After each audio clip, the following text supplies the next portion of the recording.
The dust-swept town of Broken Spoke hadn't seen blood spilled in nearly 2 years. That was about to change when four shadows darkened the saloon doors one scorching afternoon in August 1875. Nobody knew then that they'd chosen the wrong man to mock. A man whose lightning-fast draw had sent 37 souls to their maker, though you'd never guess it from his worn boots and quiet demeanor. Before we jump back in, tell us where you're tuning in from, and if this story touches you, make sure you're subscribed because tomorrow I've saved something extra special for you. The merciless Texas sun beat down on Jedediah McCullough's weathered hat as he guided his dappled mare down the main street of Broken Spoke. His eyes, sharp as a hawk's despite the trail dust, took in every detail of the sleepy town: the general store with its fresh coat of whitewash, the blacksmith's forge silent in the afternoon heat, and May Wilson's saloon, where a cluster of horses stood hitched outside. The smell of fresh-baked bread wafted from the baker's shop, mixing with the ever-present dust and leather that marked every town west of the Mississippi. Jedediah hadn't planned to stop in Broken Spoke. His destination lay another 100 miles west, where a man could still disappear into vast stretches of untamed country. But his mare needed rest, and truth be told, so did he. 6 days of hard riding had left both horse and rider bone-weary, and the dark clouds gathering on the horizon promised the kind of storm that only a fool would ride through. He dismounted with the fluid grace of a man who'd spent most of his life in the saddle, though few would have noticed the subtle way he favored his right leg, an old reminder from his cavalry days that ached when rain was coming. The wooden sidewalk creaked under his boots as he approached the saloon's entrance, the twin colts at his hips concealed beneath his long duster. A tumbleweed skittered past, driven by the hot wind that whispered of coming rain. Inside May Wilson's establishment, the usual afternoon quiet had been shattered by the raucous laughter of 4 men clustered around a corner table. Their clothes were trail-worn, but their guns were polished, and the way they carried themselves spoke of men accustomed to taking what they wanted. The room smelled of stale beer, tobacco smoke, and the kind of trouble that followed certain men like a shadow. Hank Sidewinder Denton, their leader, was in the middle of a story that had his companions howling. And then the yellow-bellied banker starts crying, "Please, sir, don't shoot," like I was some kind of gentleman. He slapped the table, making the bottles dance. His voice carried the rough edge of a man who'd spent too many years drinking bad whiskey and breathing trail dust. Jedediah paid them no mind as he made his way to the bar, where May Wilson stood polishing glasses with a cloth that had seen better days. She was a handsome woman in her 40s, with steel-gray hair pulled back tight and eyes that had seen every type of trouble a saloon could offer. A small scar near her left temple suggested she'd learned to handle that trouble on her own terms. "Whiskey," Jedediah said quietly, placing a coin on the worn wood. "And information, if you're selling that too." His voice was soft but carried the weight of authority, the kind earned through years of having your words backed by steel. May's eyes flickered to the rowdy group in the corner before returning to Jedediah. A shadow of concern crossed her face, quick as lightning but just as telling. "Whiskey's cheaper," she said, reaching for a bottle. "Information might cost you more than you're willing to pay." Her hands moved with the deliberate care of someone used to handling both liquor and loaded conversations. The liquid she poured was amber and clean, better than the usual rot gut found in trail town saloons. Jedediah noticed that too, filing it away with all the other small details that seemed odd about Broken Spoke. The town was too prosperous, too clean for its location. Something wasn't adding up. "Passing through?" May asked, though it wasn't really a question. Most were these days. The railroad was coming, and with it the kind of changes that made some men rich and others desperate. Jedediah nodded, raising the glass to his lips. The whiskey was smooth, confirming his suspicions about the town's unusual prosperity. A place this far from anywhere had no business serving liquor this fine unless... His thoughts were interrupted by a crash from the corner. Billy Tucker, the youngest of Denton's gang, had knocked over his chair, standing up too quickly. His face was flushed with drink and bravado, his gun belt tied low in the way of men looking to prove themselves. "Hey, old-timer!" Billy called out, staggering slightly. Ain't polite to ignore your fellow patrons." His words slurred together, but the challenge in them was clear as day. Jedediah set his glass down slowly, but didn't turn around. May Wilson's hand disappeared beneath the bar, where Jedediah assumed she kept a scattergun for trouble. The other patrons in the saloon began to quietly move away from what was beginning to feel like a powder keg about to blow. "Now, Billy," Jed Rollins drawled, "leave the man to his drink. Can't you see he's trying to fade into the woodwork?" This brought another round of laughter from the gang, though Luke Deadeye Walker's laugh didn't reach his eyes. "Nah, that ain't right," Billy continued, emboldened by his companion's amusement. "A man ought to be sociable, especially in a fine establishment like this." He swaggered toward the bar, spurs jingling with each exaggerated step, his shadow stretching long across the sawdust-covered floor. Luke Deadeye Walker watched the scene unfold with calculating eyes, his hand resting casually near his holster. Unlike his younger companion, he'd noticed something about the quiet stranger. The way he'd entered the saloon, the practiced sweep of his eyes, the perfect stillness with which he held himself now. It was the stillness of a coiled rattler, waiting for the precise moment to strike. "I mean no trouble," Jedediah said quietly, still facing the bar. His voice was soft, but it carried to every corner of the suddenly silent room. It was the kind of voice that made smart men pause and think carefully about their next move. Billy Tucker wasn't a smart man. "Well, trouble's what you got, old man." He reached for Jedediah's shoulder. "When I'm talking to you, you turn around and—" What happened next was so quick that later, witnesses would disagree on the exact sequence of events. Billy's hand never reached Jedediah's shoulder. In one fluid motion, the quiet stranger spun, his duster falling open. His right hand moved like lightning, and suddenly Billy was staring down the barrel of a Colt revolver that seemed to have materialized from thin air.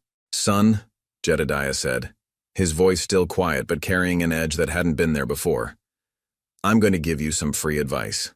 It's the kind that's kept me breathing a lot longer than most men expected. Never touch a stranger in a saloon, especially one who doesn't want to be touched." The color drained from Billy's face as he finally noticed what Luke Walker had seen earlier. The way this man's eyes held the cold, steady gaze of someone who had dealt death more times than he cared to count.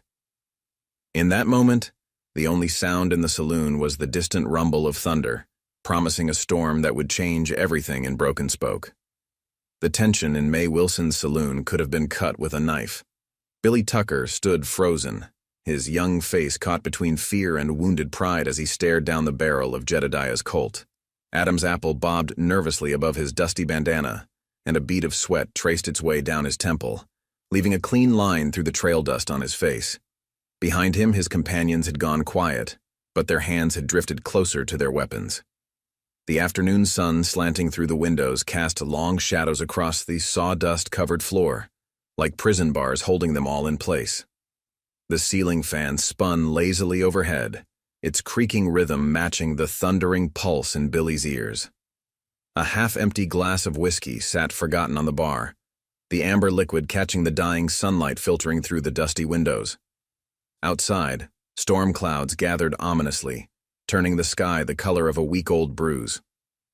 Hank Sidewinder Denton pushed his chair back slowly, the scraping sound unnaturally loud in the silence.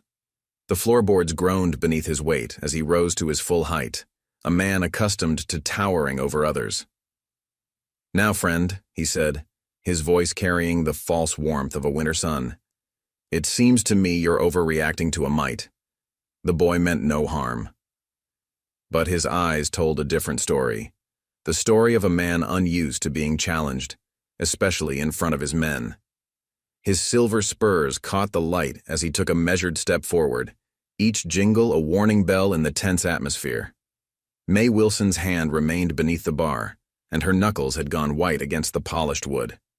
She'd seen her share of trouble in 20 years of running the saloon, but something about this felt different.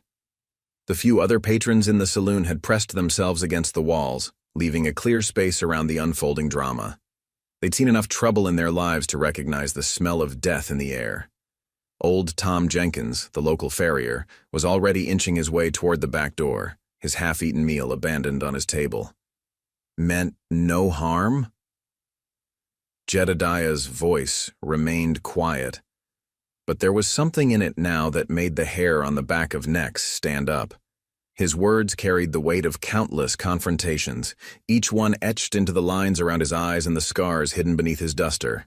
A man's intentions don't matter much when he's fool enough to reach for a stranger. Dead is dead, whether you meant it or not.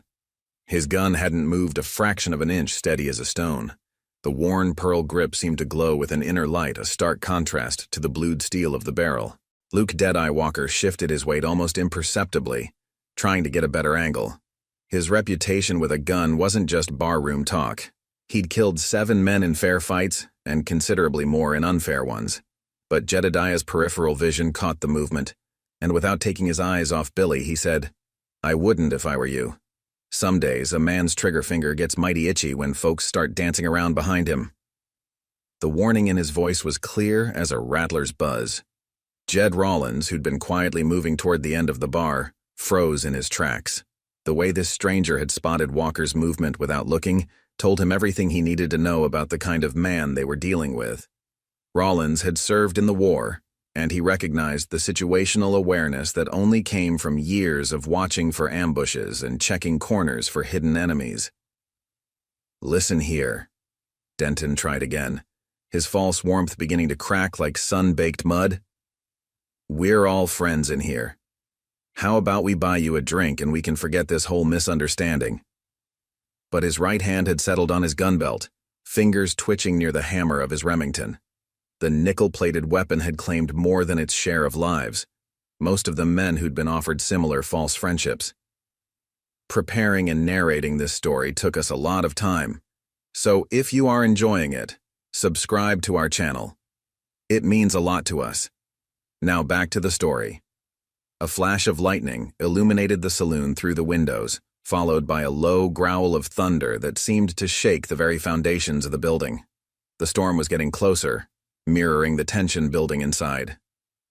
Miss Betty Lou Parker, who'd been watching from the doorway of the general store across the street, ducked back inside to tell the others what was unfolding at May's place. Within minutes, word would spread through the small town like wildfire. "The only misunderstanding," Jedediah replied, "is you thinking I'm the kind of man who can be bought with a drink." He finally turned his head slightly, keeping Billy in his peripheral vision while fixing Denton with a stare that had made braver men step back. Years of hard living had etched deep lines around his eyes, but those eyes themselves were clear and sharp as broken glass. "I've known your kind before. You ride into quiet towns thinking your guns make you giants among men. But I've buried giants before, and the worms don't seem to care how tall they stood." Billy's hand twitched toward his gun, and Jedediah's trigger finger tightened ever so slightly. The young man's holster was tied down low, gunfighter style, but the wear patterns on the leather told a story of more practice than actual experience.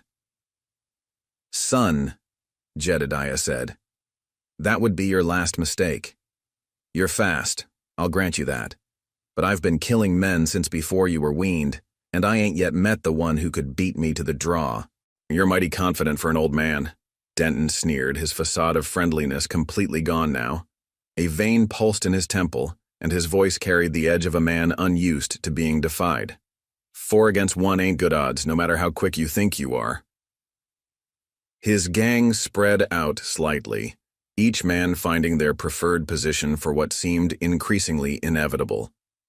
The ghost of a smile touched Jedediah's lips, but it didn't reach his eyes. Those eyes had seen too much death to find any real humor in its approach. 4 against 1? He gave a small, dry chuckle that sent chills down spines. "Boy, I've killed more men before breakfast than you've got standing here. But if you're determined to find out just how fast I am, well..." He paused, letting the weight of his words sink in. The silence stretched like a bowstring pulled taut. "I suppose the Undertaker could use the business." Another crack of thunder shook the windows, closer now. A few drops of rain began to patter against the roof, a gentle counterpoint to the deadly symphony playing out below. The smell of ozone and gunmetal filled the air, mixing with the familiar scents of whiskey and tobacco that permeated the saloon's wooden walls. "Now," Jedediah continued, his voice carrying the finality of a judge's gavel, "here's what's going to happen. Young Billy here is going to back away nice and slow. Then you boys are going to gather your things and ride out of Broken Spoke. The weather's turning sour, but I reckon it's better to ride in the rain than be planted in the mud." His words hung in the air like smoke, each one carefully chosen and delivered with the precision of a surgeon's knife. Denton's face darkened with rage, the color rising from his neck to his weathered cheeks. His hand tightened on his gun belt until the leather creaked. "You don't give orders to me, old man. This here's our town now, and—" "Your town?" Jedediah's interruption was sharp as a razor. The words cut through the air like a whip crack. "Strange. I just had a word with May here about that very thing. Seems to me a town this prosperous, this far from anywhere, might have some interesting stories to tell. Stories about missing bank shipments, perhaps, or why did the stage line change its route last month?" The color drained from Denton's face, and Luke Walker's calculating eyes narrowed to dangerous slits. They'd been careful, or so they'd thought.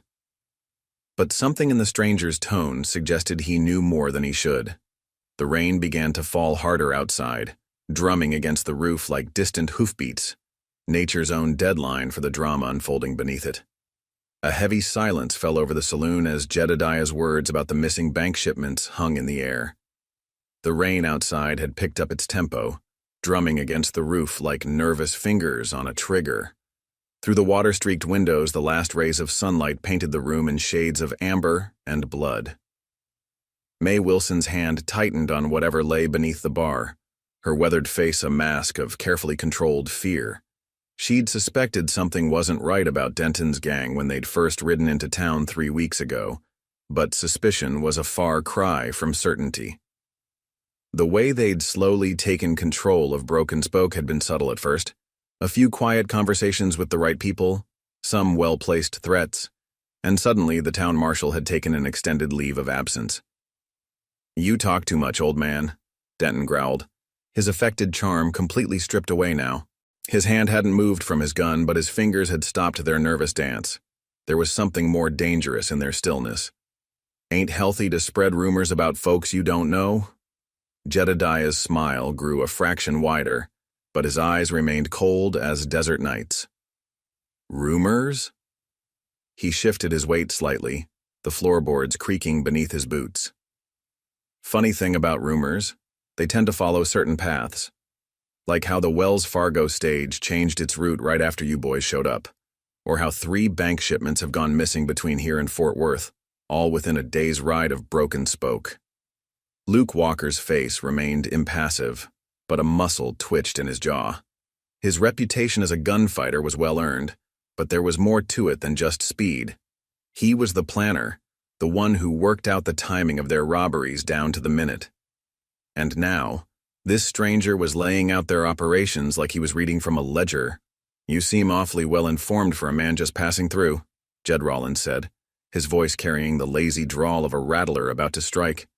He'd managed to edge another foot closer to the end of the bar, but Jedediah's gun hadn't wavered from Billy's chest. A flash of lightning illuminated the saloon, followed almost immediately by a crack of thunder that rattled the bottles behind the bar. In that brief, brilliant moment, Miss Betty Lou Parker, still watching from the shelter of the general store's awning, saw several townspeople gathering at the edges of the street, drawn by the tension emanating from May's place. "Information's a funny thing," Jedediah replied, his voice barely audible above the storm. "It travels faster than men, if you know where to listen. Like in Fort Smith, where I heard about a gang working their way through Texas.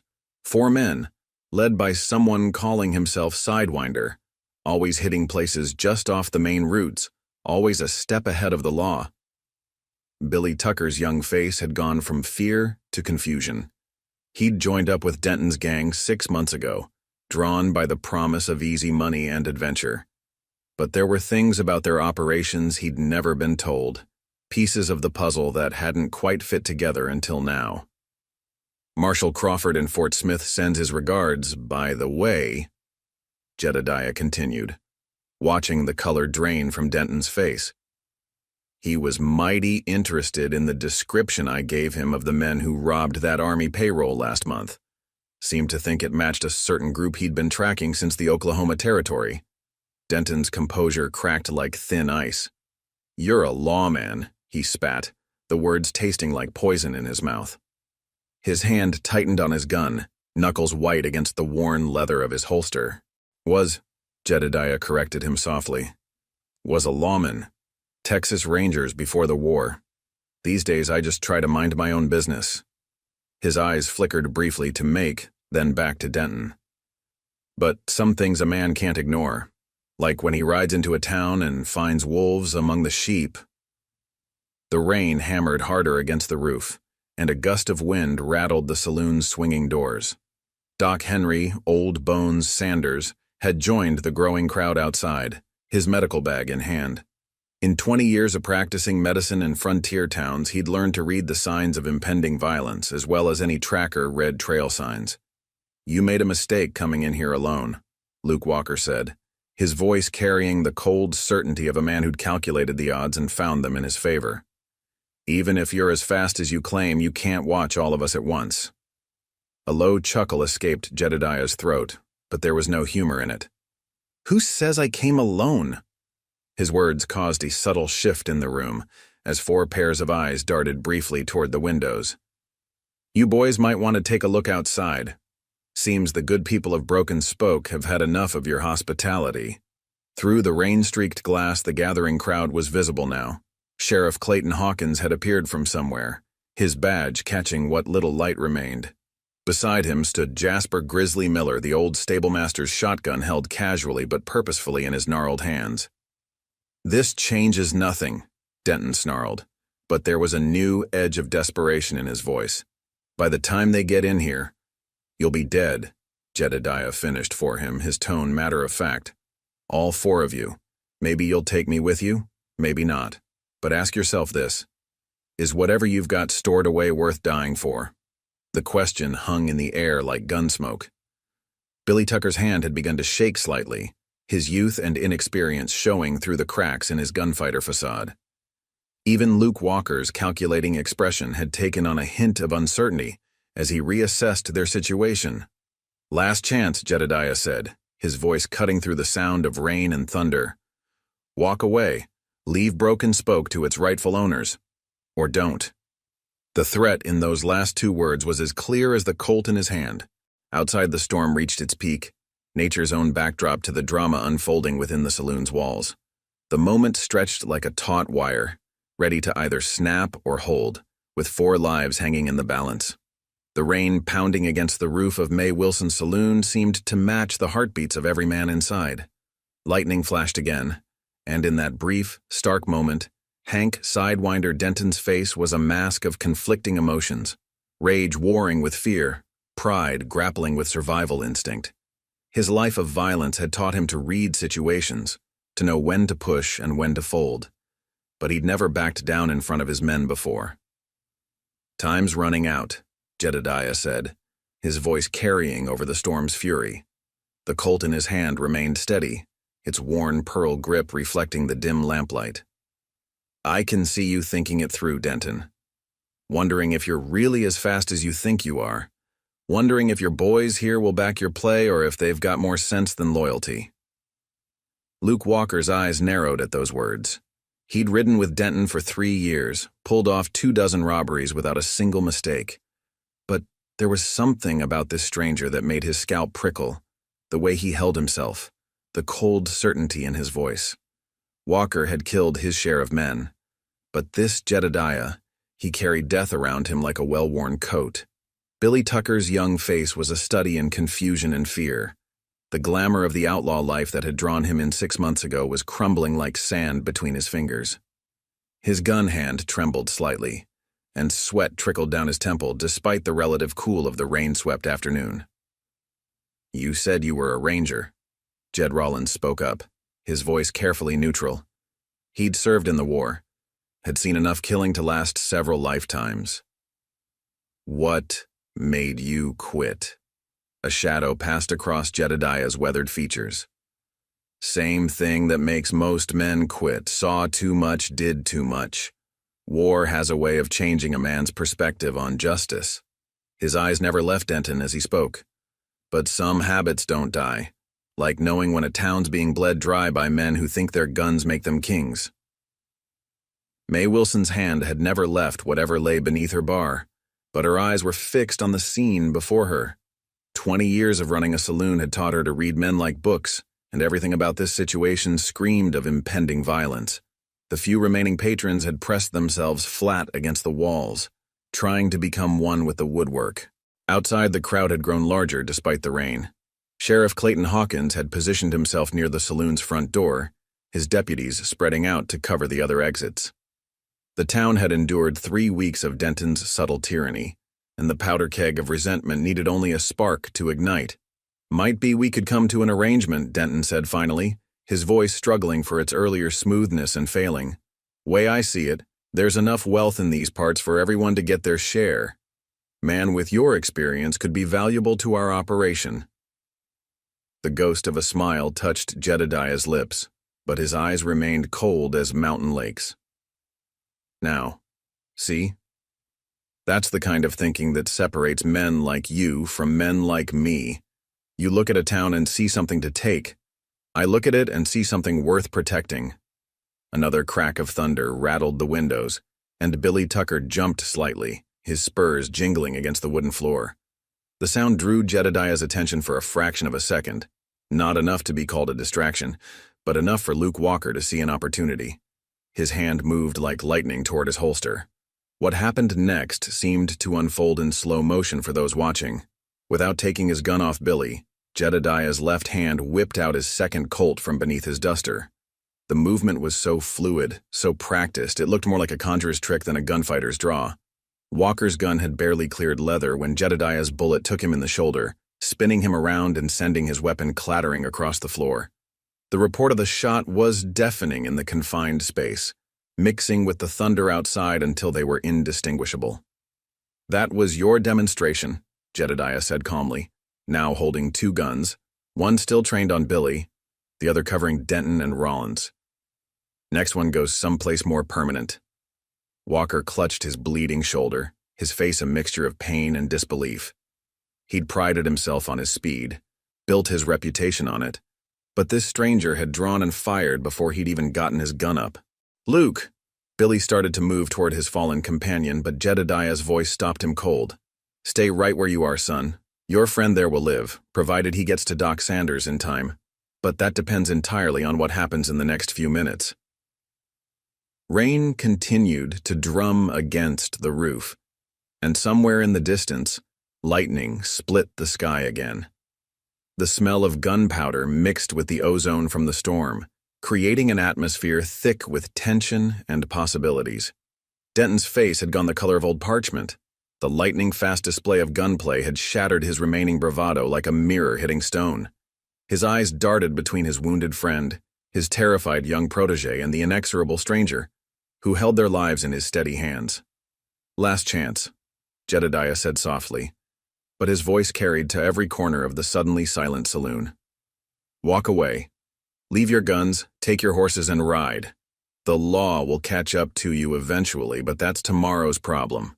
Right now, you just have to decide if you want to see another sunrise."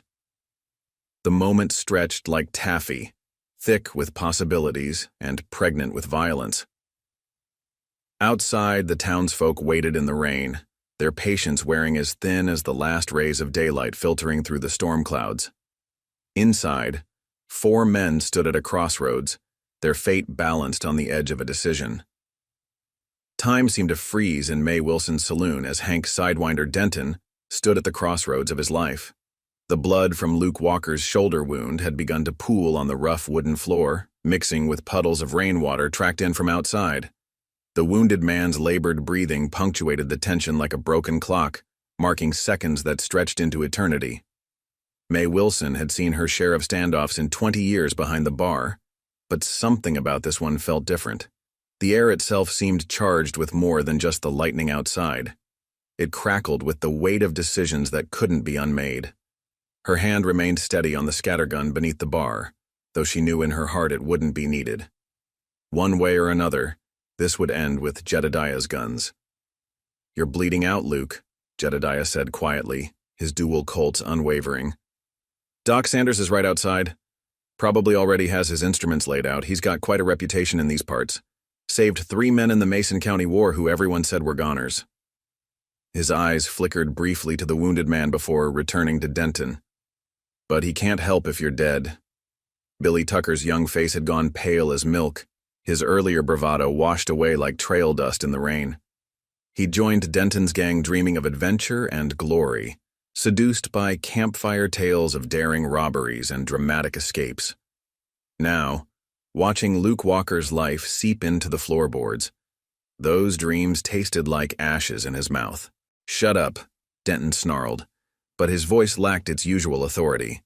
The careful plans he'd laid for Broken Spoke were unraveling faster than a cheap saddle blanket. 3 weeks of methodically taking control of the town, of identifying the weak points in the bank shipment routes, all undone by one quiet stranger with eyes like winter frost. A particularly loud crack of thunder made the windows rattle, and in that moment, Jed Rollins made his move. His hand dropped to his gun with the speed of a striking rattler, but Jedediah had been watching for just such an attempt. The former ranger's left-hand Colt barked once, and Rollins's gun went spinning from his grip, along with 2 of his fingers. "Jesus, Mary, and Joseph!"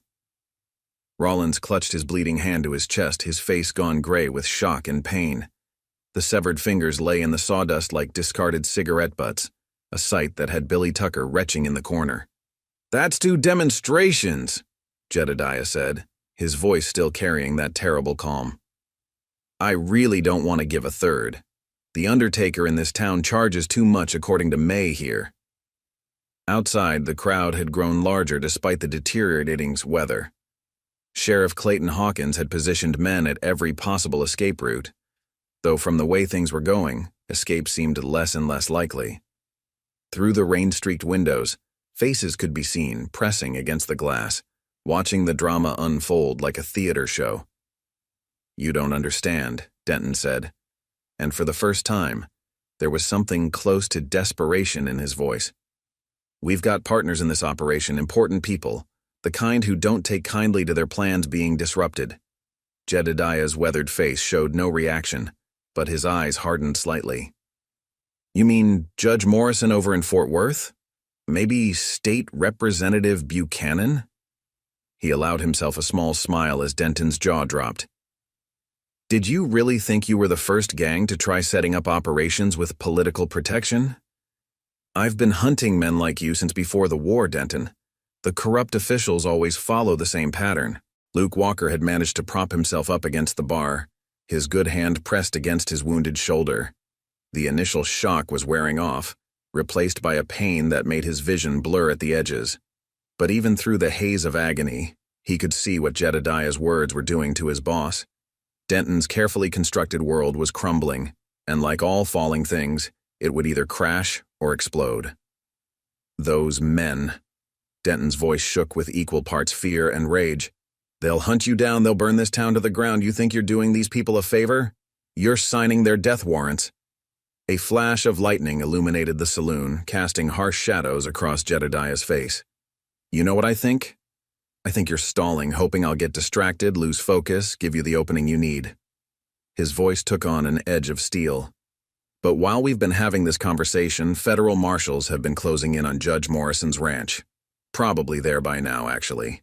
And Representative Buchanan?" He allowed himself another small smile. "Let's just say his secretary was very helpful once the Pinkertons explained his situation."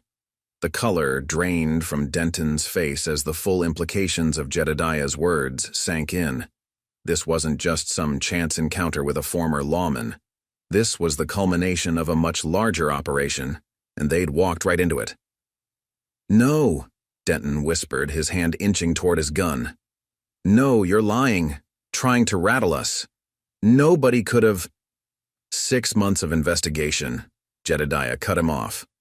"Following the money, connecting the dots. Your gang was just one piece of a much bigger puzzle. Though I'll admit, you stumbling into my path today saved us some time tracking you down." The rain continued its relentless drumming on the roof, but now it sounded less like nature's music and more like the nails being driven into Denton's coffin. Behind him, Billy Tucker had backed himself into a corner, his young face a mask of confusion and betrayal as he realized just how deep the rabbit hole went. "So, here's your real choice," Jedediah continued, his guns remaining steady as stones. "You can surrender now, testify against your partners, maybe see daylight again before your hair turns gray. Or you can try your luck with those guns, and I'll send you to meet the devil with express delivery." The moment hung in the air like smoke, heavy with the weight of decisions and consequences. Outside, the storm reached a fever pitch as if nature itself was holding its breath to see what would happen next. For the briefest moment, something close to sanity flickered in Hank Sidewinder Denton's eyes. The odds were clear as desert sky. 2 wounded men, 1 terrified boy, and himself against a man who'd just proven he could shoot the fingers off a gunslinger without breaking a sweat. But sanity had never been Denton's strong suit, and pride had killed more men than bullets ever would. "You know what I think?" Denton's voice had taken on the peculiar calm of a man who'd made peace with his own death. "I think you talk too much for a man holding 2 guns." His hand hovered near his holster, fingers twitching like a rattler's tail. "Real killers. They don't waste breath on speeches." Mae Wilson recognized the look in Denton's eyes. She'd seen it before in the war, men who'd decided that dying in flames was better than living with shame. Her fingers tightened on the scattergun's stock as she watched 20 years of saloon-keeping experience tell her what was coming next. "That's your takeaway from all this?" Jedediah asked, genuine curiosity coloring his tone. "That I'm not a real killer because I gave you a chance to walk away?" A sad smile touched his lips, but didn't reach his eyes. "Son, a real killer knows exactly what death costs. That's why some of us try to avoid charging that price when we can." The rain hammered against the roof with increasing fury, and the wind had begun to howl through the gaps in the saloon's weather-worn walls. It was as if nature itself was building toward something inevitable, something that would wash Broken Spoke clean of the blood about to be spilled. Luke Walker, still propped against the bar with his wounded shoulder, saw it coming first. Maybe it was because he'd ridden with Denton longest, or maybe it was just the peculiar clarity that sometimes comes with pain, but he recognized the subtle shift in his boss's stance. "Hank, don't," he started to say, but it was too late. Denton's draw was a thing of beauty, the kind of speed that had built his reputation and filled graveyards across 3 territories. The Remington seemed to materialize in his hand like magic, its nickel plating catching the lamplight as it swung toward Jedediah's chest. But Jedediah hadn't been exaggerating about his own abilities. Before Denton's gun had cleared leather, both Colts roared in perfect synchronization. The first shot took Denton in the gun hand, shattering bones and sending Remington spinning away like a drunken butterfly. The second caught him high on the right shoulder, the impact spinning him halfway around. Billy Tucker, driven by either loyalty or panic, went for his gun next. His draw was actually faster than Denton's had been, but youth and speed were no match for experience and anticipation. Jedediah's left-hand Colt barked once more, and Billy's gun hand exploded in a spray of red. The young outlaw screamed, more in surprise than pain, and collapsed to his knees. "Nobody moves!" Jedediah's voice cracked like a whip through the gunsmoke. "Next shot goes somewhere vital." The sound of gunfire had drawn the crowd outside even closer to the saloon. Through the rain-streaked windows, faces pressed against the glass, watching the scene unfold with a mixture of horror and fascination. Sheriff Clayton Hawkins had his gun drawn now, ready to burst in at the first sign that Jedediah might need help. Denton lay on the floor, clutching his ruined hand, his face a mask of pain and disbelief. "How?" he managed to gasp. "Nobody's that fast? Nobody?" "I tried to tell you," Jedediah said quietly, the guns in his hands still rock-steady. "I've been doing this a long time, longer than you've been alive, probably." He shifted his stance slightly, keeping all 4 men covered. "The speed's not even the important part. It's knowing when the shot's coming, reading it in a man's eyes before his brain even tells his hand to move.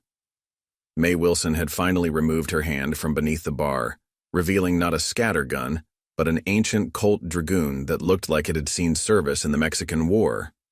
"Town's been in need of cleaning for a while now," she said, her voice steady despite the tension. "Reckon you just saved us all a lot of trouble." Through the windows, they could see Doc Sanders already pushing his way through the crowd, his medical bag clutched tight against his chest to protect it from the rain. The old physician had seen enough gunfight aftermath to know his services would be needed, regardless of how this played out. "Please," Billy Tucker whimpered from his place on the floor, cradling his wounded hand. "I didn't know about any of it. The judge, the representative. I just wanted to be somebody." Blood seeped between his fingers, mixing with tears on the sawdust-covered floor. "Everybody wants to be somebody, kid," Jedediah replied, a touch of compassion entering his voice. "But this ain't the way to do it. Never was." He raised his voice slightly, pitching it to carry outside. "Sheriff Hawkins, might want to come collect these fellows before they bleed all over May's floor. And send Doc Sanders in. Got some patching up that needs doing." The saloon doors swung open, admitting a gust of wind and rain, along with the sheriff and his deputies. The crowd outside pressed closer, eager to see the aftermath of what would surely become part of Broken Spoke's legend. As Hawkins and his men began securing the wounded outlaws, Jedediah finally lowered his guns, though he didn't holster them just yet. 20 years of experience had taught him that the most dangerous moment often came after you thought the fight was over. "You really came here hunting them?" May asked, her own ancient revolver finally disappearing beneath the bar again. "Or was this just luck?" "Bit of both," Jedediah admitted, watching as Doc Sanders began examining Luke Walker's shoulder wound. "Had word they were operating in the area, but didn't expect to find them so quickly." He paused, then added quietly, "Sometimes luck is just God's way of remaining anonymous." The storm outside had begun to ease, as if nature herself had decided the drama in May Wilson's saloon had reached a satisfactory conclusion. The rain softened to a gentle patter against the roof, and the thunder grew distant, like the memory of gunfire fading into legend. Inside, the sharp smell of gunpowder mixed with the metallic scent of blood, and the ever-present odors of whiskey and leather. Doc Sanders worked with practiced efficiency, his weathered hands moving from one wounded man to another. Luke Walker's shoulder wound had been cleaned and bandaged, while Jed Rawlins sat in shocked silence staring at the space where two of his fingers used to be. Billy Tucker's injured hand had been wrapped in clean white bandages, already showing spots of red. The young outlaw hadn't stopped crying, though his tears had turned from pain to something deeper, the realization that his life would never be the same. Hank Sidewinder Denton sat propped against the bar, his own wounds tended but his pride bleeding worse than any bullet hole. His eyes never left Jedediah, who had finally holstered one of his Colts but kept the other loose in his hand, more from habit than necessity. "Sheriff," Jedediah called out, his voice carrying easily across the now-crowded saloon. "You might want to send someone out to their camp. Should be up in the hills north of town, probably near Parker's Creek. Likely to find some interesting documentation there. Letters, ledgers, that sort of thing." Sheriff Clayton Hawkins nodded, dispatching 2 deputies with a gesture. The lawman had been in Broken Spoke for 15 years, and this was the first time he'd felt truly useful in months. Denton's gang had played their takeover so smoothly that by the time he'd realized what was happening, it had been too late to do anything about it. "They won't find anything," Denton growled, though his voice lacked its former authority. "We weren't fool enough to keep paper trails." A thin smile crossed Jedediah's face. "No. Then I suppose that strongbox under your bed, the one with Judge Morrison's letterhead all over its contents, just happened to appear there by magic." He watched with satisfaction as what little color remained drained from Denton's face. "Like I said, I've been tracking you boys for a while now." May Wilson moved behind her bar with deliberate calm. though her hands shook slightly as she poured a measure of her good whiskey and set it in front of Jedediah. "On the house," she said quietly. "Reckon you saved this town a world of hurt." The crowd that had gathered outside was now filtering into the saloon, their faces a mixture of relief, curiosity, and the slightly disappointed look of those who had missed the main excitement. Miss Betty Lou Parker made her way to the bar, her normally pristine shop dress damp from the rain, and began helping May clean up the broken glass and spilled liquor. "Ain't just the town you saved." Jasper Grizzly Miller spoke up from his position near the door, his shotgun still cradled in his gnarled hands. Way they were going, it wouldn't have been long before they started demanding protection money from every business in Broken Spoke. Already started hinting at it to some folks. Jedediah nodded, but didn't touch the whiskey. His eyes constantly scanned the room, old habits dying hard. They always follow the same pattern. Start small, work their way up. By the time folks realize what's happening, it's usually too late. He paused, then added, "But it's never too late to fight back." Doc Sanders straightened up from where he'd been examining Denton's wounds, wiping his hands on a now bloody cloth. "They'll live," he announced to no one in particular, "though these two might have some trouble handling guns in the future." He nodded toward Rollins and Billy Tucker. "Mighty precise shooting, if you don't mind my saying so." "Had a lot of practice," Jedediah replied simply. "Found out early on that killing men wasn't always the answer. Sometimes just taking away their ability to cause trouble works better." The rain outside had almost stopped now, and through the windows, they could see the sun trying to break into Rao. Tiyat, and a shaft of late afternoon light slanted through the saloon's front windows, catching the dust and gun smoke still hanging in the air, making it dance like golden snow. Sheriff Hawkins approached Jedediah, his manner respectful but official. "Got a telegraph from Fort Worth earlier today. Seems you weren't exaggerating about those federal marshals. They hit Judge Morrison's ranch this morning and found enough evidence to put him away for 20 years. He paused, choosing his next words carefully. "They mentioned a special investigator would be passing through, someone who'd been working on this case for months. That would be you, I take it." Before Jedediah could answer, a commotion at the door drew everyone's attention. Two riders had pulled up outside, their horses lathered with sweat despite the cool rain. Through the windows, they could see the distinctive badges of U.S. Marshals glinting on their chests. "That'd be the official cleanup crew," Jedediah said quietly, finally reaching for the whiskey May had poured. "Right on time, as usual." He tossed back the drink in one smooth motion, then added, "Might want to send someone to the telegraph office, Sheriff. Wire Fort Worth.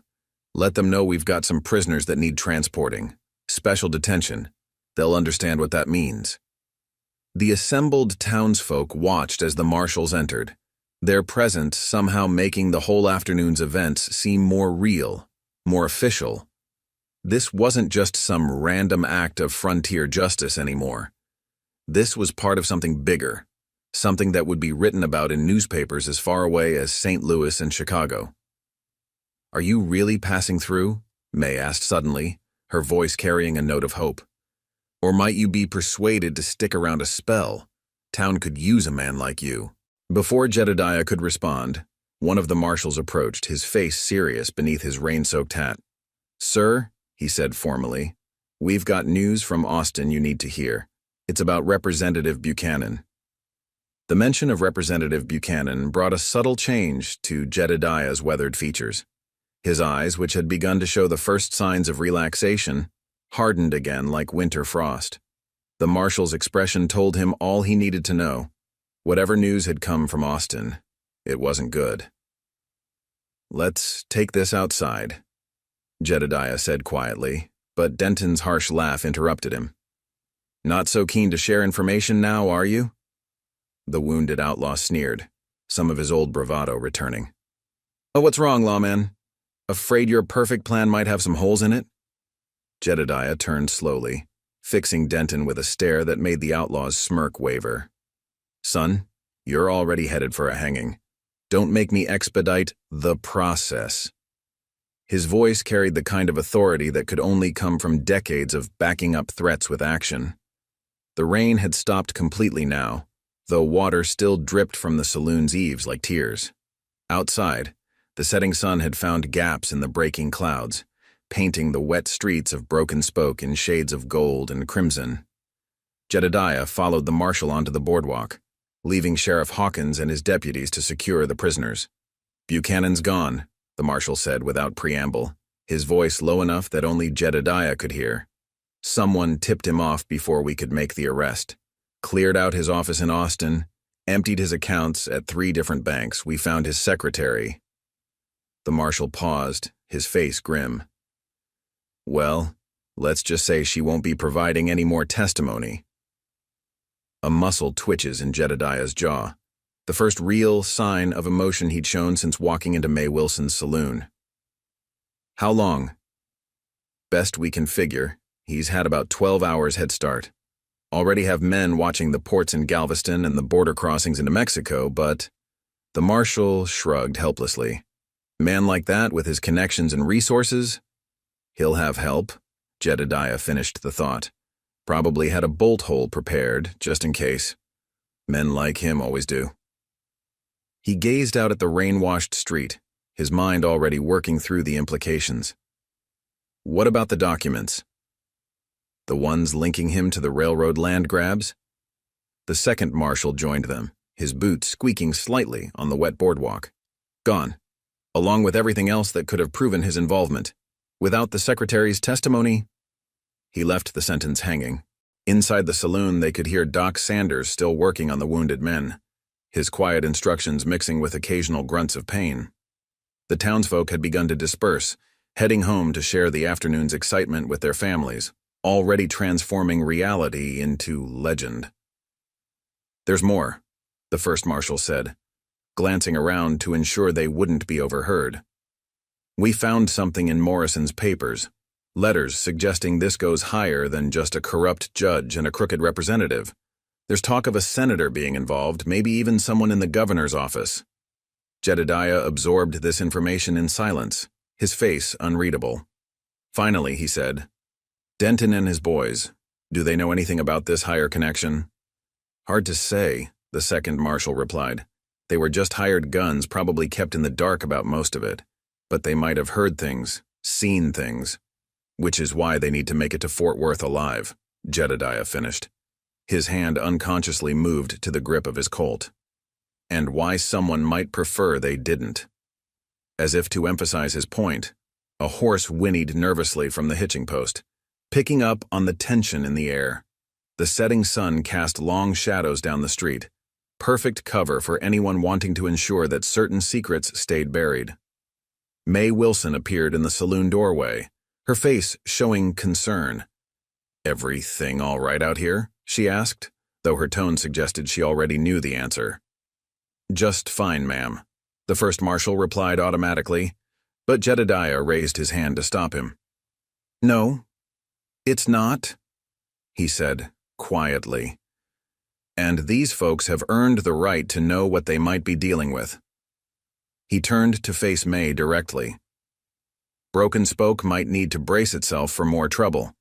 The kind that comes wearing fancy suits and carrying papers instead of guns, but no less dangerous for all that." May's expression hardened with understanding. She'd seen too much of life to be shocked by the idea of corruption in high places. "Towns stood against you worse," she said firmly. "And now we know what to watch for." "Might not be that simple," Jedediah warned. "Men like Buchanan, they don't just steal money and land. They steal hope, dignity, the very thing that makes a town worth living in. And they do it all legal-like, with contracts and court orders instead of bullets." The sun dipped lower, setting the wet streets ablaze with reflected fire. In the distance, they could hear the sound of approaching horses, the deputies returning from Denton's camp, hopefully with the evidence they needed. But Jedediah's instincts, honed by decades of dealing with the worst humanity had to offer, told him this was far from over. "First priority is getting those prisoners to Fort Worth," he said, his voice taking on the tone of a man making plans. "But we'll need to be careful about it. No regular stage or prison wagon, that's too obvious.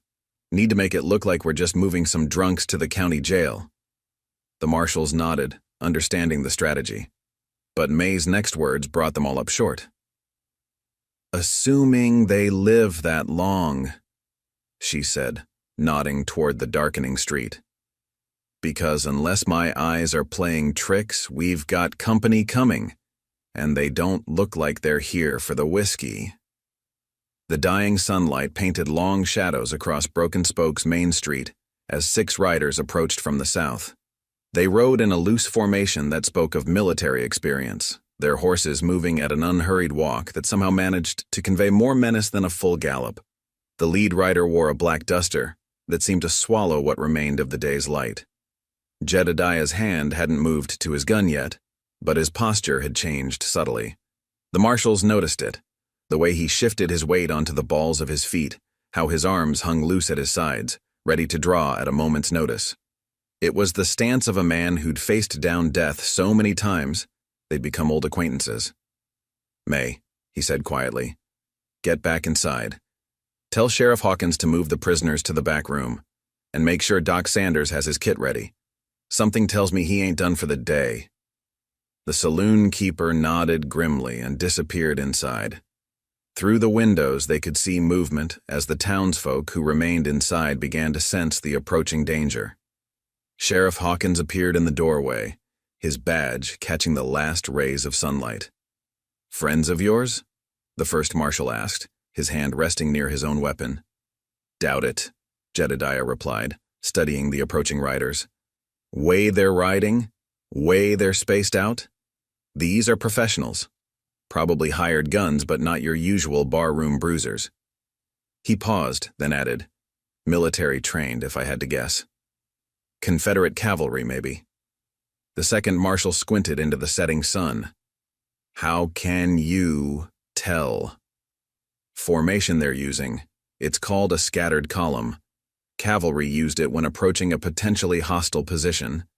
Keeps any single shot from taking out more than one rider." Jedediah's voice carried the weight of experience. "Saw it used at Shiloh, among other places." The riders drew closer, their features becoming clearer in the fading light. The man in the black duster had a face that seemed carved from granite, weathered by years and violence. A neat silver mustache adorned his upper lip, and a cavalry officer's sword hung at his side alongside a well-maintained Remington revolver. Behind him, his men were equally well-equipped, their weapons and tack speaking of quality and regular maintenance. These weren't the kind of hired guns who spent their pay on whiskey and women. These were professionals who invested in their tools. "Evening, gentlemen," the leader called out as they drew within speaking distance. His voice carried the cultured accent of old Virginia money, at odds with his rough appearance. "Quite a bit of excitement in town today from what we hear." "Town's closed to visitors," Sheriff Hawkins called back, his voice steady despite the tension evident in his stance. "Had enough excitement for one day?" The leader smiled, but it didn't reach his eyes. "I'm afraid we can't oblige you there, Sheriff. We've ridden a long way to have a word with certain parties."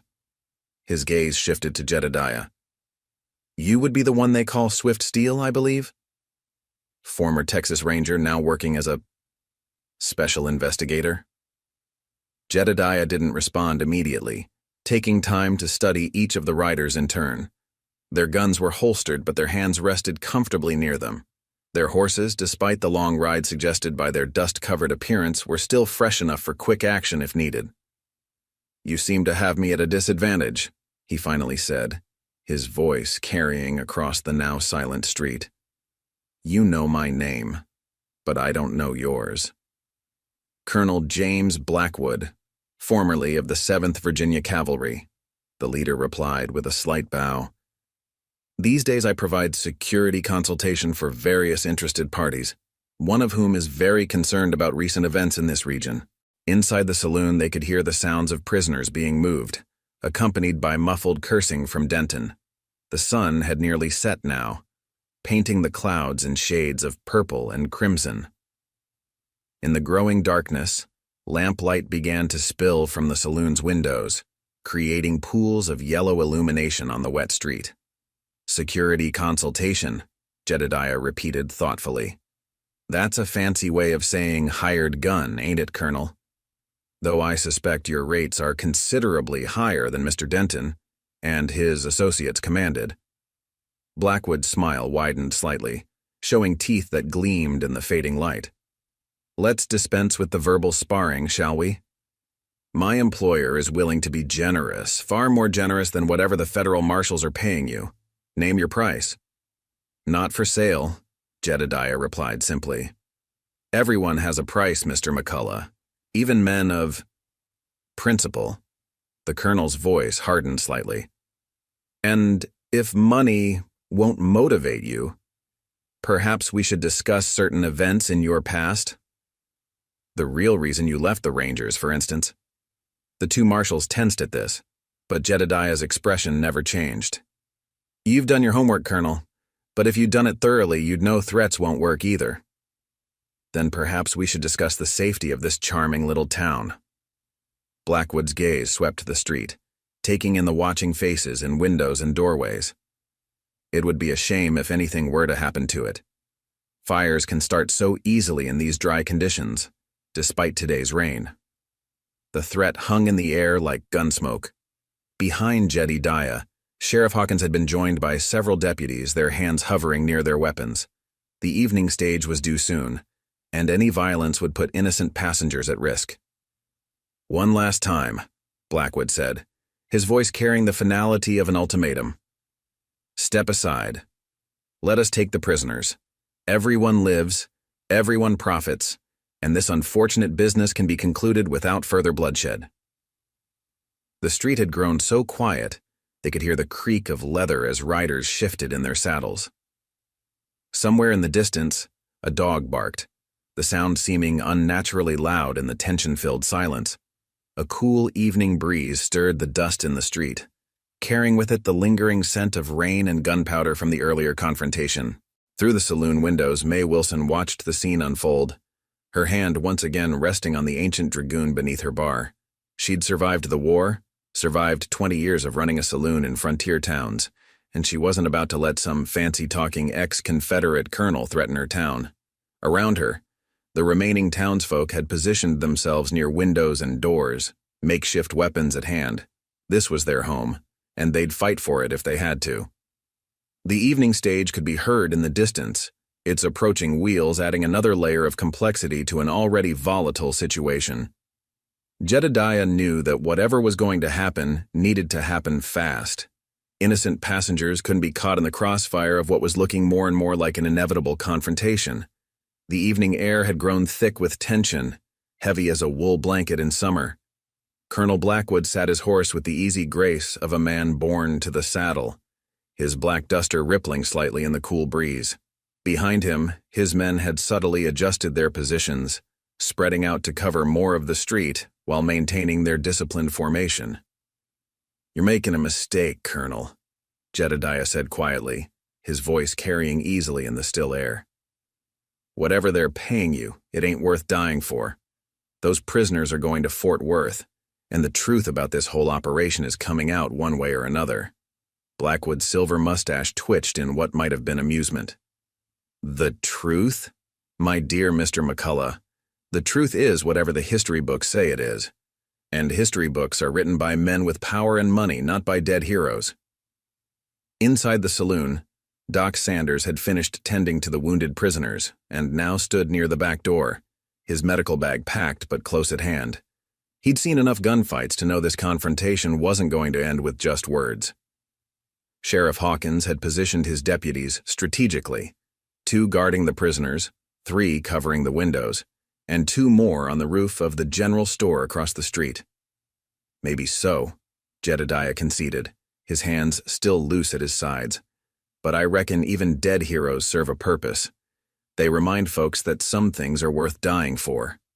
His eyes, sharp as a hawk's despite the gathering dusk, noted every subtle movement of Blackwood's men. Question is, Colonel, what are you willing to die for? Money or something else? The colonel's expression hardened almost imperceptibly. You mistake me for a common mercenary, sir. I serve a greater purpose. The preservation of order, the maintenance of proper authority. These developments in Texas threaten to upset a very delicate balance. Proper authority? Jedediah's voice carried a hint of steel now. Like the authority that let rich men steal poor folks' land? That let corrupt judges and politicians line their pockets while honest people struggled? That kind of authority? The sound of the approaching stage grew louder, and Blackwood's men shifted uneasily in their saddles. They were professionals, and the idea of civilians getting caught in the crossfire clearly made them uncomfortable. The colonel himself showed no such concern, his cold eyes fixed on Jedediah. "I won't ask again," Blackwood said, his cultured accent taking on an edge of menace. "Step aside. Let us take the prisoners, or I promise you what happens next will be remembered in this territory for generations to come." May Wilson's voice suddenly rang out from the saloon doorway, clear and strong despite the tension. "You listen here, Colonel? This is our town. We've worked too hard, suffered too much to let men like you take it from us. You want those prisoners, you'll have to go through all of us." As if to emphasize her words, townspeople began emerging from doorways and alleys, farmers with shotguns, storekeepers with old army rifles, ranch hands with six-shooters. They moved with purpose, taking up positions behind water troughs, wagon wheels, and stacked crates. These weren't trained soldiers, but they were people defending their home. The first marshal stepped forward, his badge catching the last light of day. "Colonel Blackwood, these men are in federal custody. Any attempt to interfere with their transport will be considered an act of insurrection against the United States government." "The government?" Blackwood's laugh was cold as the winter wind. "My dear Marshal, who do you think really runs the government? The same men who sent me here, who understand that progress requires sacrifices. Small towns like this are simply in the way of civilization's march forward." "Civilization?" Jedediah's voice dripped with contempt. "Is that what you call it when rich men in fancy offices steal and kill through papers and laws instead of guns? When they destroy communities and call it progress?" The stage was very close now, its thundering wheels and pounding hooves adding a dramatic backdrop to the confrontation.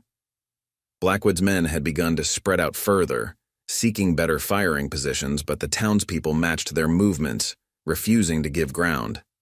"Last chance," Blackwood announced, his hand moving to rest on his cavalry sword. "Surrender the prisoners, or face the consequences." Jedediah's reply was cut off by a commotion from inside the saloon. Hank Denton, despite his wounds, had managed to overpower one of the deputies. He burst through the front door, using the young lawman as a shield, a stolen revolver pressed against the deputy's head. "Perfect timing, Colonel!" Denton shouted, his face flushed with pain and desperate triumph. "Now let's show these self-righteous bastards what happens when they mess with—" The report of Jedediah's Colt was deafening in the confined street. Denton's stolen gun went flying along with most of his trigger finger. The outlaw screamed and released his hostage, clutching his maimed hand to his chest. "That was mighty poor timing, son," Jedediah said quietly, his gun still smoking. "Now we got ourselves a real problem." The stage rounded the corner at that moment, its driver pulling the horses up short at the sight of armed men filling the street. The sun had finally set, leaving the scene illuminated only by lamplight spilling from windows and the rising moon's silver glow. Colonel Blackwood's face had turned to granite, his last chance for a peaceful resolution shattered by Denton's foolish attempt. "So be it," he said softly, drawing his sword with one hand and his revolver with the other. "Take them. Take them all." The words had barely left his mouth when chaos erupted in the street. The stage driver, showing remarkable presence of mind, immediately whipped his team around in a tight turn, getting his passengers out of the line of fire. The moves sent up sparks from the wheels against the wet street, illuminating the scene in brief, hellish flashes. Sheriff Hawkins bellowed orders to his deputies, his voice cutting through the growing tension like a knife. "Get those passengers to safety, and somebody secure Denton before he causes any more trouble." In the fading light, Jedediah could see Blackwood's men shifting their horses, preparing for what was to come. They moved with the precision of seasoned cavalry, each man knowing his role in the coming violence. The townspeople, though less trained, stood their ground with the stubborn determination of those defending their home.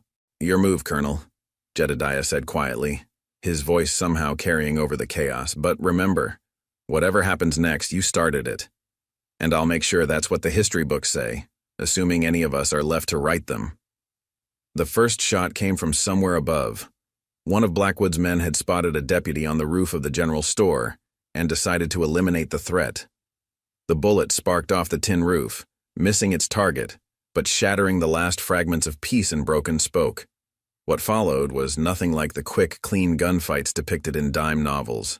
The street erupted into chaos, with muzzle flashes lighting up the gathering darkness like lightning bugs in summer. Townspeople dove for cover as Blackwood's men unleashed a disciplined volley, their military training evident in their coordination. Jedediah moved like smoke in a windstorm, his twin Colts speaking with deadly precision. Two of Blackwood's men fell from their saddles before they could adjust their aim, their horses bolting in panic.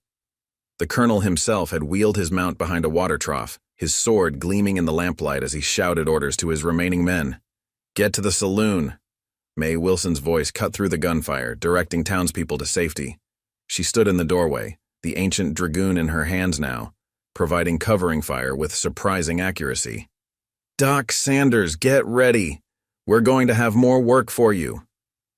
The two U.S. Marshals had taken positions on either side of the street, their experience showing in their measured shots and careful movement. They understood that this wasn't just about protecting prisoners anymore.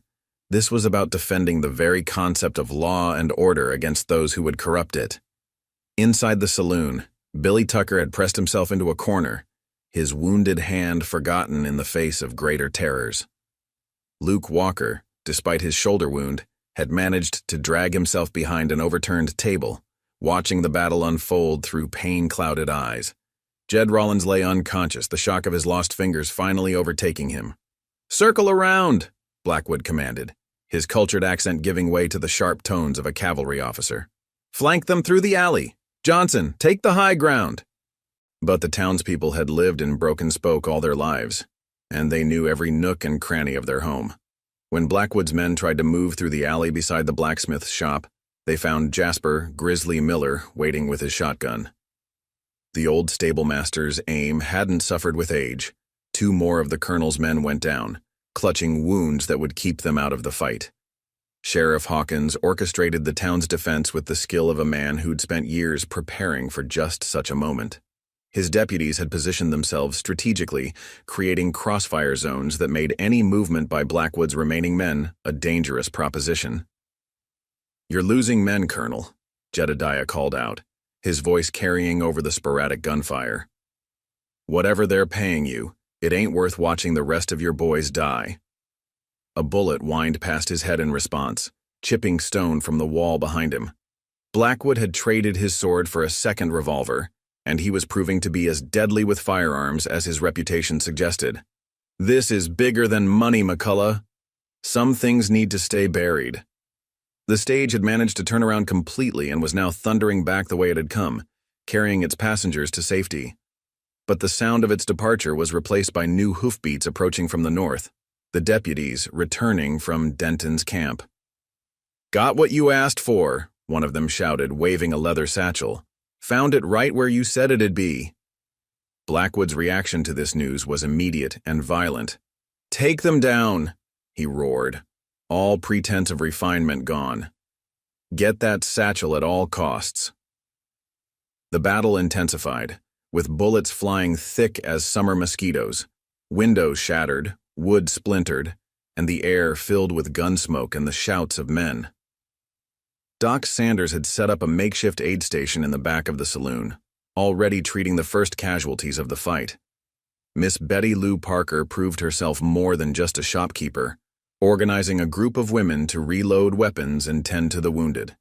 They moved with efficient purpose, proving that frontier life had prepared them for more than just social calls and church socials. Through it all, Jedediah moved like a ghost, his guns speaking only when necessary but never missing their mark.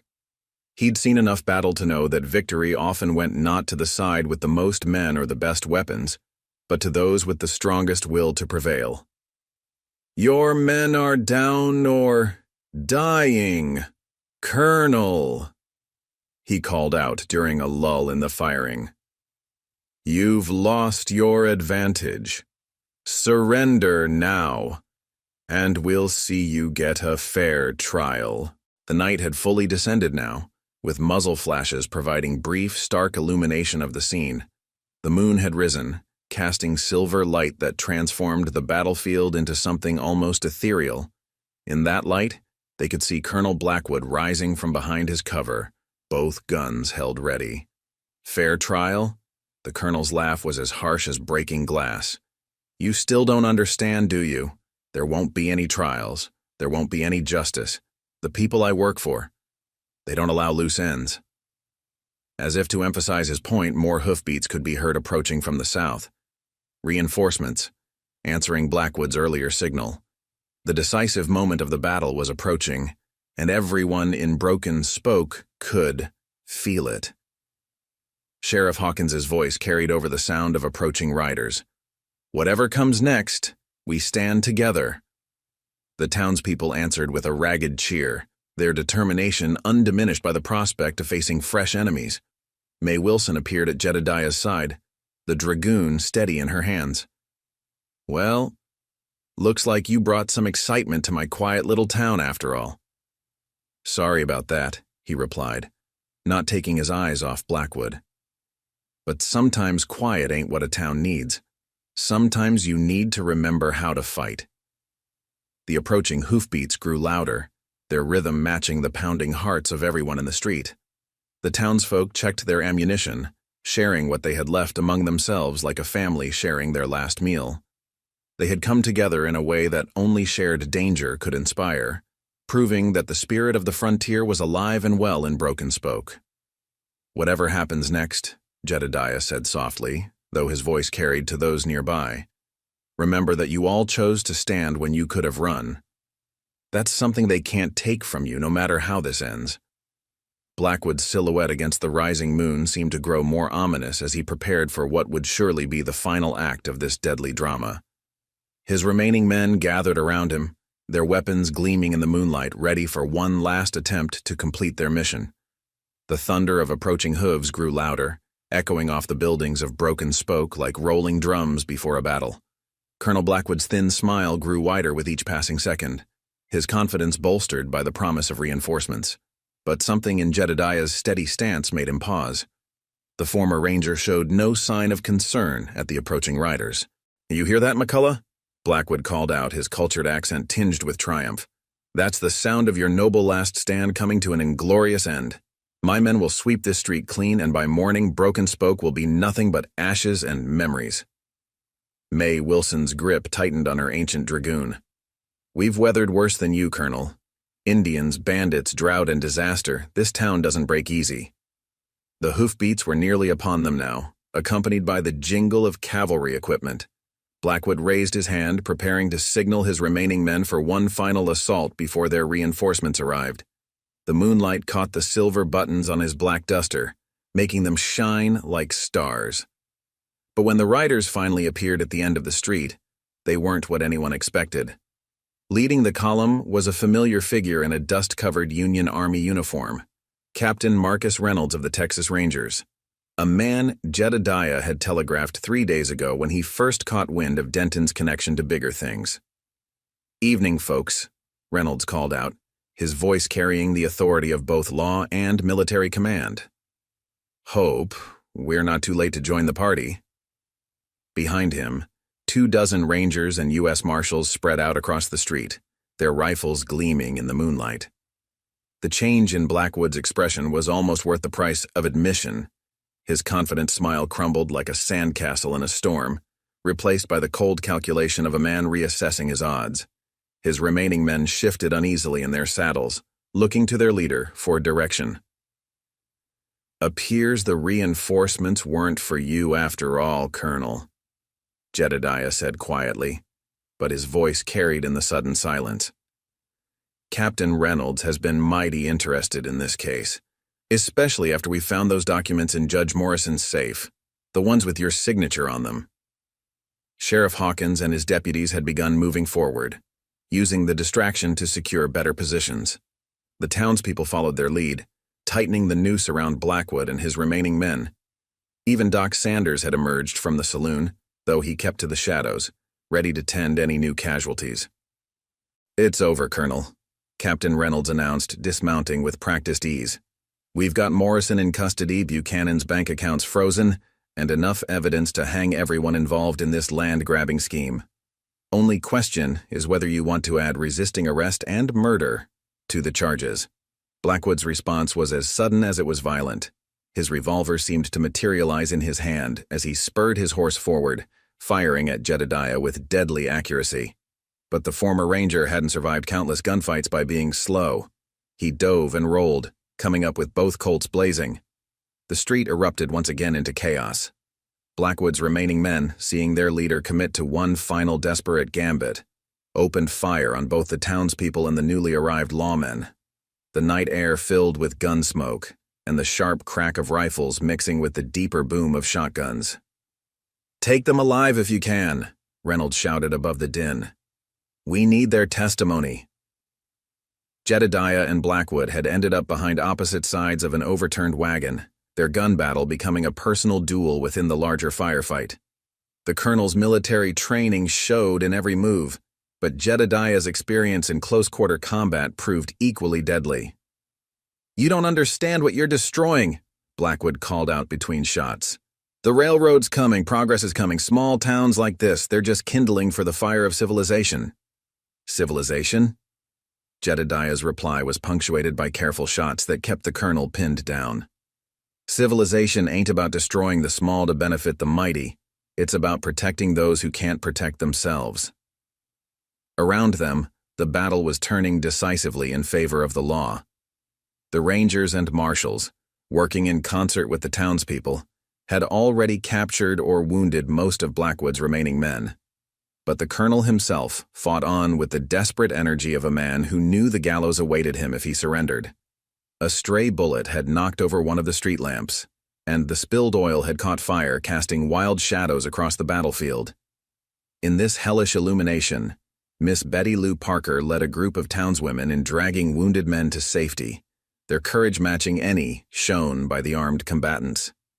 "Your type is finished, McCullough," Blackwood shouted, his voice taking on an edge of madness. "The world's changing. Men like you, towns like this, you're all just ghosts that don't know you're dead yet." May Wilson, who had worked her way around behind the colonel's position, called out in response, "Maybe so, Colonel. But ghosts can still haunt the living."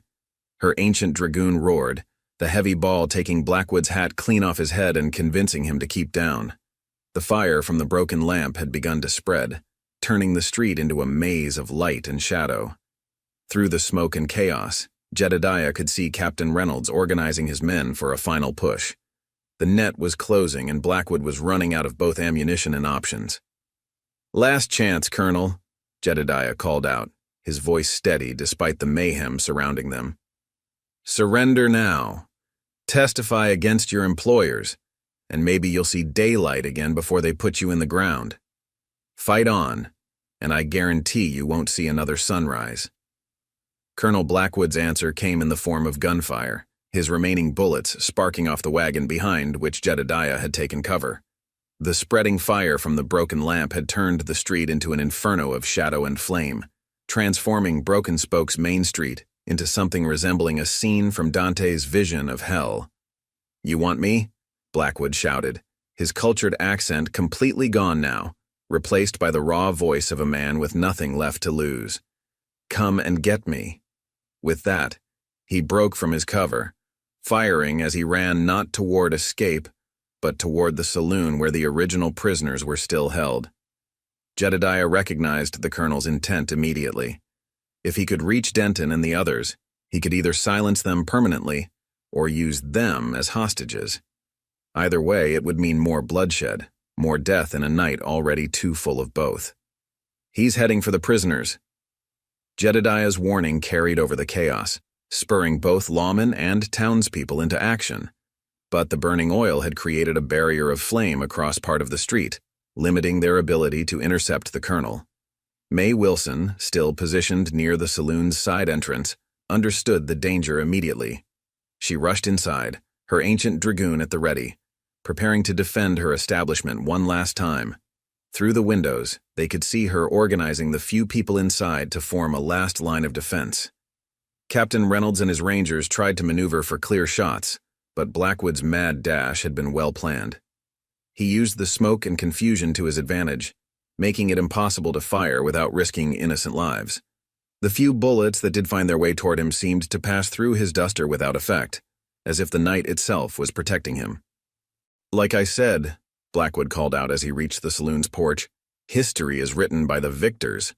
He punctuated this declaration by firing his remaining shots through the saloon's windows, sending everyone inside diving for cover. But Jedediah had seen enough death in his life to recognize the desperation in Blackwood's voice. This wasn't the calculated violence of a professional soldier anymore. This was the last stand of a man who'd seen his world crumbling and chosen to go down in flames rather than face the consequences of his actions. "Actually," Jedediah replied, stepping out into the firelit street, "history is written by the survivors." His voice carried a certainty that made everyone, even Blackwood, pause. "And after tonight, there'll be plenty of survivors to tell this story." The colonel turned, his gun tracking toward Jedediah's voice, only to find himself facing not just the former ranger, but what seemed like the entire town of Broken Spoke. Townspeople had emerged from their positions, forming a semicircle around the saloon. Rangers and marshals filled in the gaps, their weapons trained on the last remnant of corruption that had plagued their community. "It's finished, Colonel," Captain Reynolds called out, his voice carrying the weight of official justice. "Your men are captured or dead. Morrison's singing like a canary in Fort Worth. Even now, federal agents are seizing documents from Representative Buchanan's associates. The whole house of cards is falling."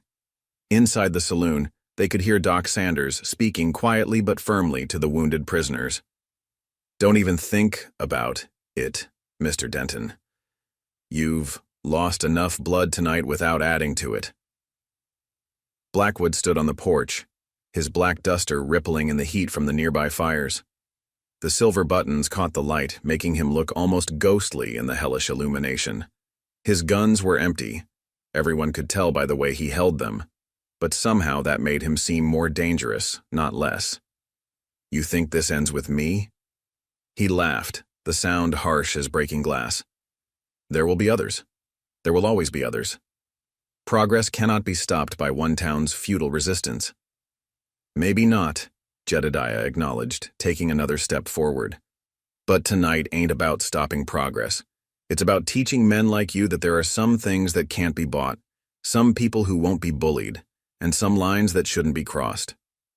A. Wilson's voice rang out from inside the saloon, steady as a rock. "We're all still here, Colonel. Every person you threatened, every life you endangered. We're here, we're standing, and we're not afraid anymore." The fire had begun to die down, the spilled oil nearly burned away. In its fading light, they could see something change in Blackwood's expression. A realization, perhaps, that some battles couldn't be won with guns or money or political influence. "Your choice, Colonel," Jedediah said quietly. "Die here, alone, or live to face justice. Either way, this story gets told. Either way, people will know that one small town stood up against men who thought their money made them gods." For a long moment, the only sound was the crackling of the dying fires and the soft moans of the wounded being tended to by Doc Sanders and his impromptu nurses. The moon had risen higher, casting its silver light over the scene, as if nature herself wanted to illuminate this moment of truth. Blackwood looked at his empty guns, then at the faces surrounding him. Not just lawmen, but shopkeepers, farmers, women, and children, all united in their determination to defend their home. In their eyes, he saw something he'd forgotten existed, the unshakable courage of ordinary people pushed too far. His weapons hit the porch boards with a hollow thud. "You're right about one thing, McCullough," he said as Captain Reynolds moved to take him into custody. "This story will be told. but I don't think it's going to have the ending you expect. The first rays of morning sun crept over the horizon, painting Broken Spoke's battered Main Street in shades of gold and promise. The night's fires had burned themselves out, leaving behind scorched timber and blackened earth as testament to the battle that had raged just hours before. Doc Sanders was still tending to the wounded in his clinic, his steady hands having worked through the night to save both friend and foe alike. Colonel Blackwood and his surviving men had been secured in the town jail, along with Denton's gang. Captain Reynolds had stationed his most trusted rangers as guards, though it seemed unlikely any of the prisoners had fight left in them. The colonel sat in his cell in silence, his black duster hanging like a shadow on the wall, its silver buttons dulled by gun smoke and defeat. Jedediah stood on May Wilson's porch, watching as townspeople began the work of rebuilding. Already, shopkeepers were sweeping up broken glass, ranchers were helping repair damaged storefronts, and women were organizing relief efforts for those whose homes had been damaged in the fighting. "Quite a mess," May said, joining him with 2 cups of coffee. She handed him one, the morning light catching the silver in her hair. "But I reckon it was worth it." "Always is," Jedediah replied, accepting the coffee gratefully. "Town like this, with people like this, it's worth fighting for. Worth dying for, if need be." He took a sip, appreciating the rich flavor. May never served the cheap stuff, even after a night like they'd had. Sheriff Hawkins approached, his badge glinting in the morning sun. Despite the bandage on his arm where a bullet had grazed him, he carried himself with renewed purpose.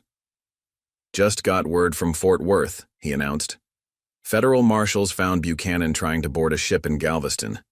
They've got him in custody, along with 3 bank presidents and a railroad executive." "The whole nest of snakes," May commented, satisfaction evident in her voice. "Most of them, anyway," Jedediah corrected. "Men like that, they're like cockroaches. For every one you see, there's 10 hiding in the walls." He paused, watching as Miss Betty Lou Parker organized a group of women to provide breakfast for those who'd fought to defend the town.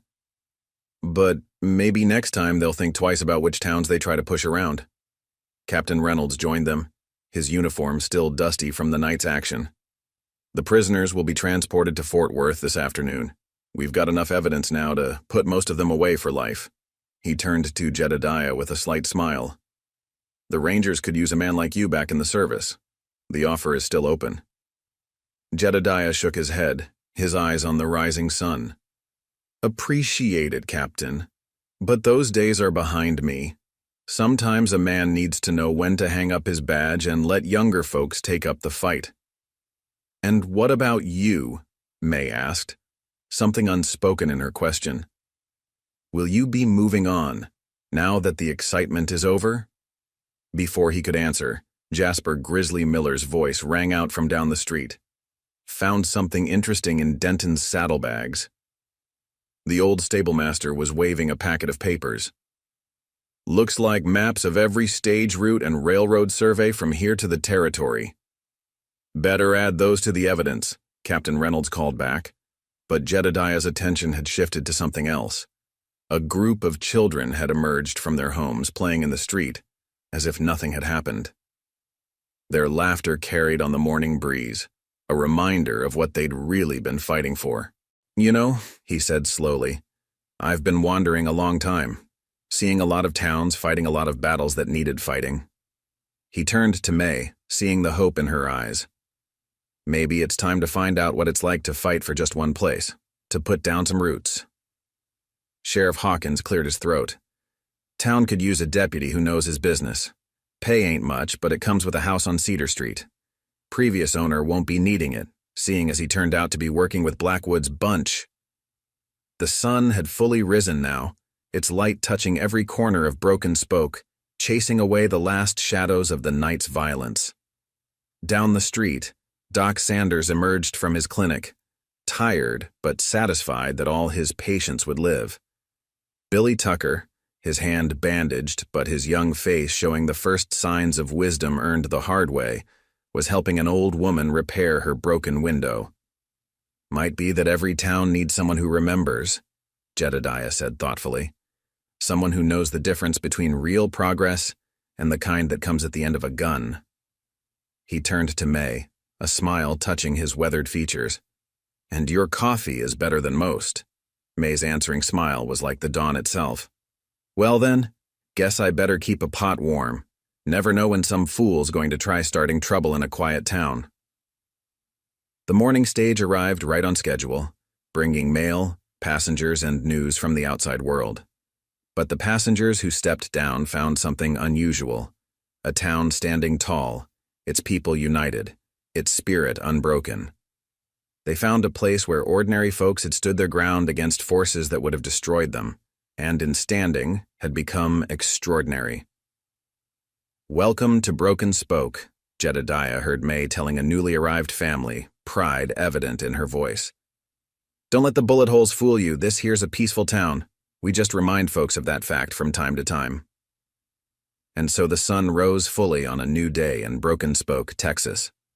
The town had changed, as all things must, but it had changed on its own terms. The quiet cowboy who had walked into a saloon the previous afternoon had found something he didn't know he was looking for. A home worth defending, a cause worth serving, and people worth standing beside. The wind carried away the last traces of gunsmoke and with it, the last echoes of the night's violence. But the story would be told, passed down through generations, of how one quiet man with fast guns and a steady heart had helped a town find its courage, and in doing so had found his own place in the world. Some said later that you could still see bullet holes in the saloon's walls years afterward. May Wilson never patched them all, saying they were good for business, and for reminding folks that some things were worth fighting for, and some places were worth calling home. Up next, you've got 2 more standout stories right on your screen. If this one hits the mark, you won't want to pass these up. Just click and check them out. And don't forget to subscribe and turn on the notification bell so you don't miss any upload from us.